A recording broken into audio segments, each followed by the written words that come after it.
शाह लतीफ़ जे मेले जूं सरकारी तक़रीबूं हिन साल बि मुलतवी कई वेयूं आहिनि। मज़ार ते चरागाह करे सादगी सां चादर जी रस्म अदा कई वेंदी। सक़ाफ़त खाते बरसात तबाहियुनि सबबि राग रंग सुघड़ कचेरी अदबी कॉन्फ्रेंस सक़ाफ़ती ॻोठ जा समूरा प्रोग्राम मुलतवी करे छॾिया। मलाखड़ो नुमाइश घोड़नि ऐं ढगनि जी ढोर जा मुक़ाबला बि न थींदा।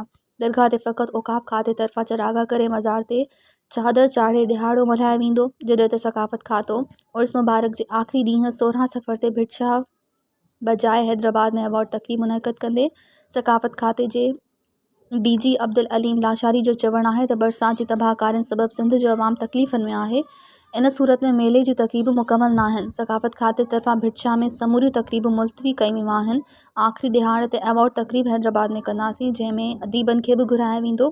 ॿिए पासे तक़रीबूं मुलतवी थियण करे ज़िले इंतिज़ामिया जो को बि इजलास न थियो आहे ऐं मेला कमेटी तरफ़ां दुकानदारी क़ाइमु करण लाइ तयारियूं शुरू कई वेयूं आहिनि। मेलो मुलतवी थियण बावजूदि इंतिज़ामिया करार ढंढ ते मक़ामी दुकानदारनि ऐं शहरियुनि खे परेशान करण लॻी आहे। मज़ीद ख़बरनि ऐं तफ़सीलात लाइ विज़िट कयो असांजी वेबसाइट www.awamiNewsHD.com ऐं ॾिसंदा रहो अवामी न्यूज़ HD।